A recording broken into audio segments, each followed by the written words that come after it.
Didn't you guys get booked for a bar mitzvah or something like that? Oh, there you go. Yeah, it was. Well, see that, you know, yeah, man, Panda, that's why you good at what you do, and I'm just a plebe. So during that time, we was losing a lot of fucking money, right? We was losing a lot of money. And so what happened was, man, this guy, he came to me and, we got the boys home. We got the boys home, right? And that made news because that made front page news. D12 get home, Eminem crew, D12, they finally get home from overseas. That was like, that was something, right? So, um, like I said, I've always been in the music industry. Like, man, my name has been ringing out in Detroit since the early 90s. To God be the glory. Not this ain't just me bragging. So so everybody knew how to really contact me. So one of the guys, he calls me and he says, "Hey, one of my clients wants to book you guys for a bar mitzvah." And I said, "What?" He said, "Yeah, one of my guys." Now, mind you, all this stuff I'm talking about, radio that cancels out. Our tours have been hand grenaded. And we sit here just sitting around, got the #1 album in the country, and we sitting around and shit's getting canceled, right? And matter of fact, even to that, MTV kind of put a pause on us. They was like, I don't know. We had just spent all this money on this video, and then it's like, oh shit, you know, and and so yeah, we spent a ton of money because it was a pretty penny booking out Coney Island and just doing just we was having a we so in order, I was just taking some phone calls. And this guy, John, a guy by the name of John, he calls me, he says, "Hey man, yeah, one of my clients," because John, he's like in the upper crust of like booking events. He's like an event planner, and he's in the game. He managed a couple of artists, but he was like known for like throwing premier events. Like sometimes if you want to have like a serious event, like a big golf outing or something, he was very, and he said, "Man, one of my guys," he's like, "I came with an idea, one of my guys wanted to book D12 for, you know, for a uh for a bar mitzvah." I said, "What?" I said, "Yeah, right." On the phone, I'm like, "Yeah, right, okay."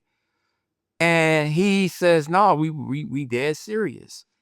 And then he says, "Well, Mark, the price is such and such and such and such." I said, "What?" I said, "Okay." And so I get off the call and I talk to Rico, my partner Rico. I said, "Yo, Rico, man, guess what? John wants to he wants to book us for a bar mitzvah."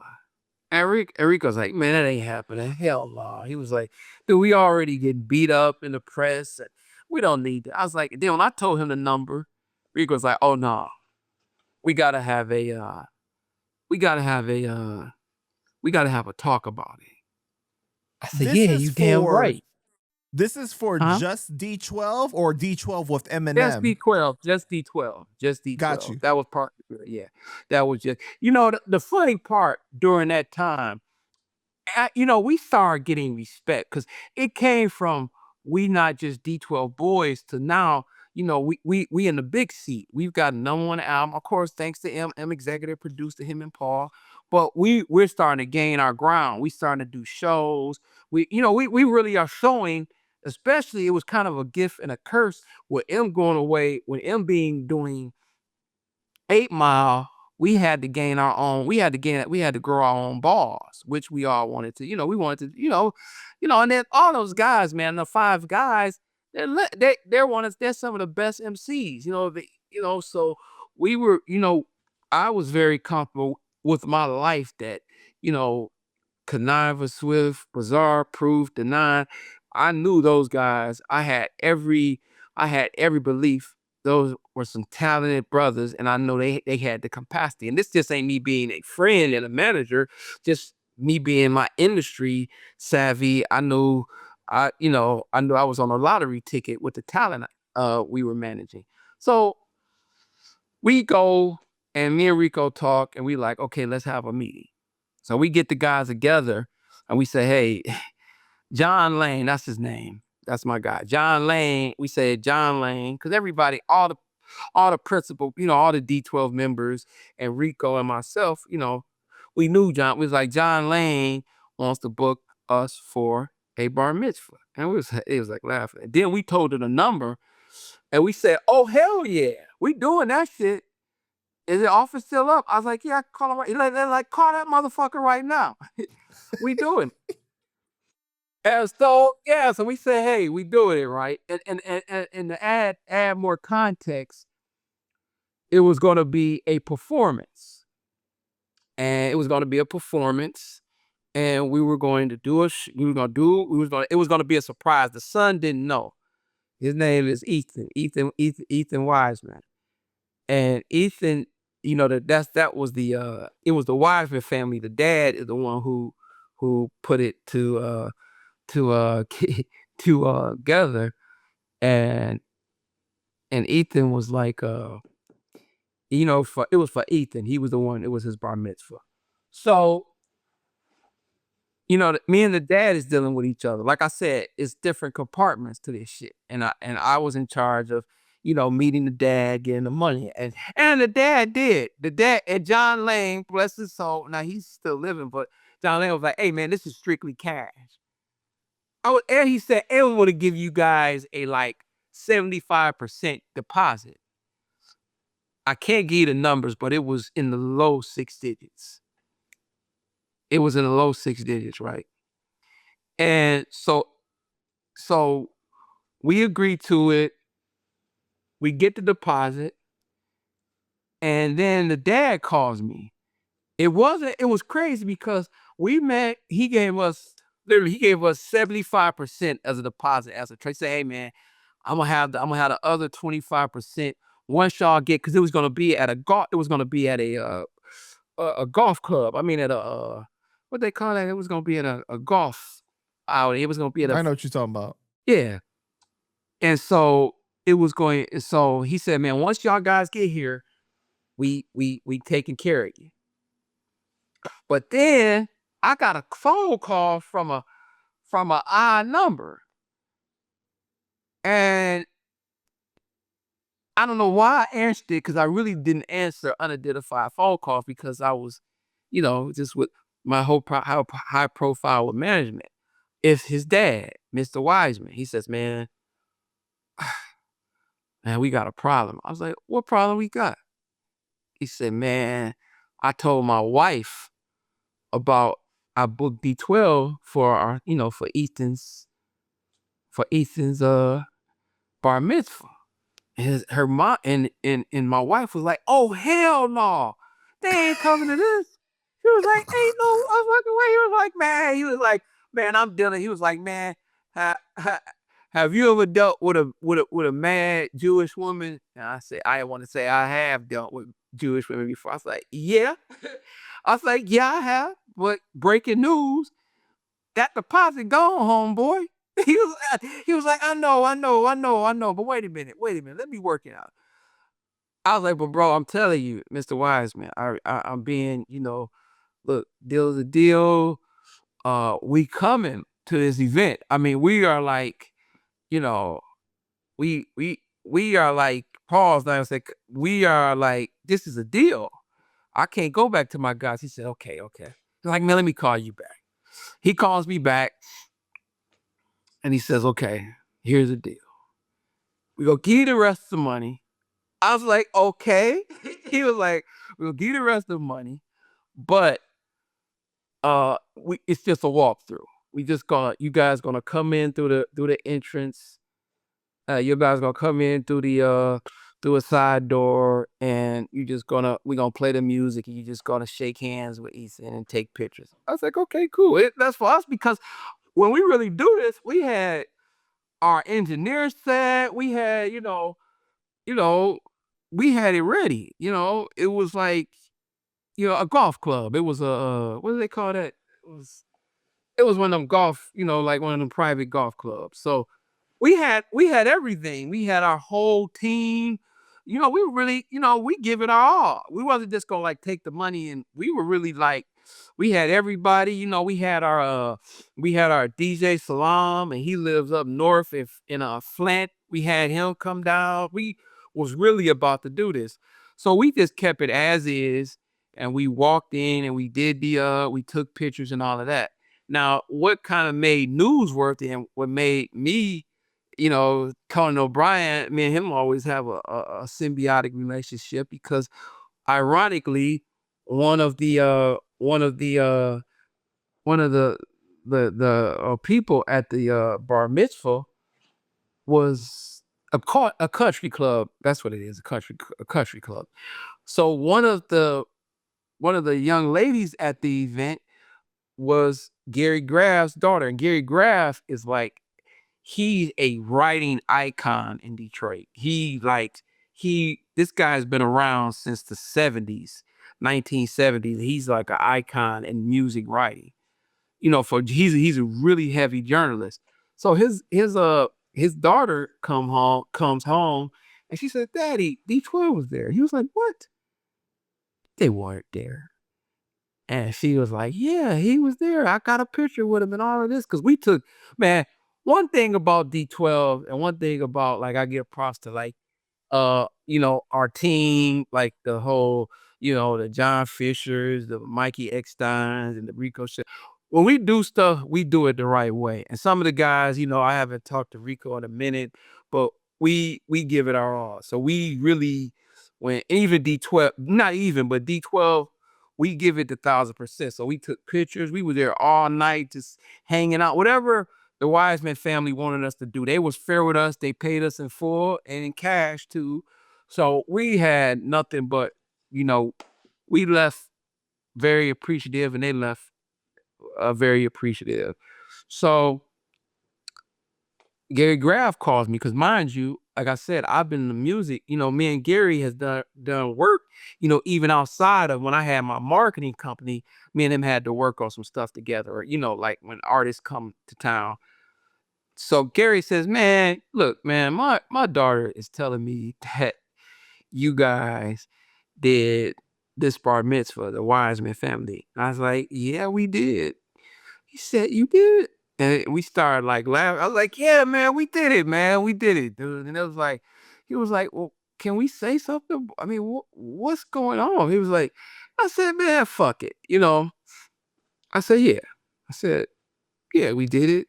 Hey, they gave us some donations to the D12 Inc. They donated to the D12 Inc. Foundation.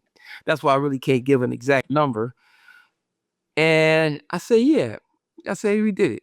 Now, what happened was Gary Graff worked at this company at this newspaper called Detroit Free Press. And back then it was basically when murders was happening. So Detroit Free Press was owned by USA Today. So when Gary Graff did the interview, how journalists, I know you're a journalist, but it goes upstream. So the Detroit Free Press did an article, then it went to USA Today. And so USA Today, like, it's not popular. Nobody even know what USA Today is now, but USA Today was the national paper. So, the comedians like like at that time, the Jay Leno's and the Conan O'Brien, they would get their info, of course, from media. So when it goes USA Today, it goes nuclear. Cause it MTV is calling me, cause they had my number, cause all our MTV had it, and it was like it turned into craziness where, you know, it got into a point that day, Kono, the night ended. Man, before the night ended, our publicist at Interscope, a a legend by the name of Dennis Dennehy, he called it like, "Mark, this is out of control." And Aeroscope was like, "What the fuck is going on?" Cause they got shit. They got like they daily routine. We wasn't on their radar because we wasn't a priority at the time because our album came and went, and so they say, man, we're getting battles on articles about like fucking other artists on our label, and they asked us about this D12 shit. They asking us about D12. What the hell? They like so it caused uproar. And then Dennis kind of said, Mark, he was the only one at D12. I mean, he was the only one at Interscope who wasn't like had a knife out for me. Dennis said, okay, look, we gonna fix this. And then Dennis said, okay, we gonna do this, this, this, and this. And we gonna take care of this. He's like, Mark, I got you. He was like, we're gonna do this, follow this, and get his game plan to D12, and we gonna put this. But by that time, man, at the end of that night, like I said, man, that was like I was on a date or something, and my mom, and she was like, Mark, I'm watching the news. I was like, okay. She's like, I'm watching. She's like, I couldn't sleep. I'm watching Conan O'Brien. And I don't think, she was like, is it another Mark Hicks in the business? I was like, yeah, but she's like, what you saying, man? Conan O'Brien just called you an idiot on his show. I was like, what? So, it was just like everybody was like, it just got like out of control. But it was like, cause I had said something, cause at that time, and I even got this on my Instagram page, man. Yeah, it's like, okay, the sky is blue, a person, but we talking about 2001. And in 2001, that wasn't, especially in hip hop and in pop culture, that wasn't done yet. It's art, man. Double XL even did a story about Bar Mitzvah, and they had us as like one of the first people to break that. So, and if you thinking like MTV, and like I said, not like I said, but CNN wanted to fly in and do a story. They wanted to sit down with all the members. That's the only one where we was like, okay, this is getting tired. But because Dennis was like, look, Mark, entertain the cause. You know, here's the script, and we're gonna let this sell out into the sea. So we did all that, but it created pandemonium at the time.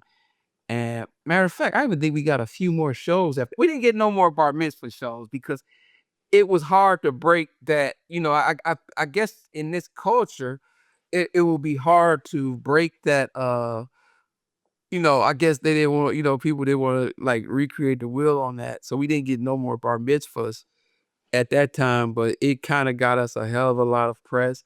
And hey, and then, we did see a spike in sales even with the album. Not to say it went, but it got us back on the news because people just couldn't believe that somebody would book D12 for a bar mitzvah. And D12, they're not like singing songs about candy corn and all of that stuff. We were, the guys were taking on some heavy topic, but it was done in jest, it was done in fun. But so it just tickled America's fancy for a week or so. Were people trying to twist it to be like, oh, look, like the D12 members got to do like something like a bar mitzvah just to make money? Like were they trying to twist it that way, like towards M? No, it didn't even get to that level. No, it didn't even get to that level because no, it was like just the shock and awe of it. Like, yeah, like I guess Got now you. people would say that, but I did I did say in the first article with Gary Graff, because he said, did you guys just do this for fun? Because I mean, me and Gary, we always, it's still to this day, Gary is kind of semi-retired now. But he was like, did you guys just want to do this for fun or as a favor? I was like, no. I was like, John Lane offered us something, and they made a heavy investment into the D12 Inc. Foundation. So it was already like, you know, it was already like that, it's just like, and even the reason with Conan, and like I said, Conan didn't do he just like, I know your fans know how like, when they watch like, Jimmy Kimmel or Jimmy Fallon. You know, they do the intro to the show. It wasn't like he did a whole hour. He was when he was his opening monologue. That's what, you know, he was just mentioned be like a blurb.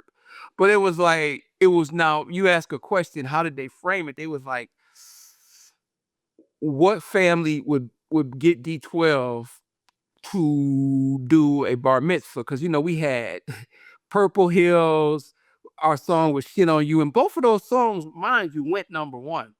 So, it was like the what kind of family is that? And that's some wild stuff. You get, well, it did, so that's the whole point of that was it. But no, back then it was like serious because people was like, how did you guys pull it off? You know, because I got to admit, Right. right?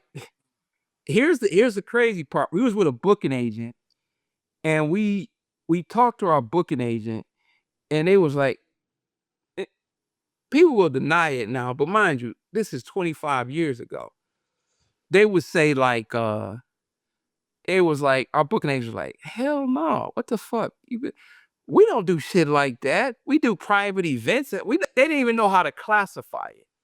They didn't. We talking about 25 years ago. Now, shit, any booking agent worth his salt would take that on, but back then it was a whole new, we were recreating, we were making a wheel. We wasn't recreating a wheel. We was making our own footprints in the so really our booking agent, and they were amazed. It was like they said, I bet you motherfuckers won't, I bet you we gonna be a part of any bar mitzvah you motherfuckers do next time. I'm just saying, like, our booking agent was like, they were like, oh shit. Oh, okay. All right. We got it now. That kind of woke up the beast in booking agencies. So the shock was kind of like, obviously a bar mitzvah is like kind of religious, right? And then you're getting a group that is rapping about things that are controversial at a religious event, in a sense, basically. Well, but we didn't do but all of that was covered. It was like see, we didn't do a performance. It was just a walkthrough. We was a surprise. Right. No, but what I'm saying though, like at face value though, people are like, Yeah, what? exactly. D12 at a bar mitzvah? Yeah. Like they're looking at it from that Yeah. perspective. That's what I mean. Exactly. Got you. Okay. Think about it. We got an album, Devil's Night, and we do it a bar mitzvah. Mm-hmm.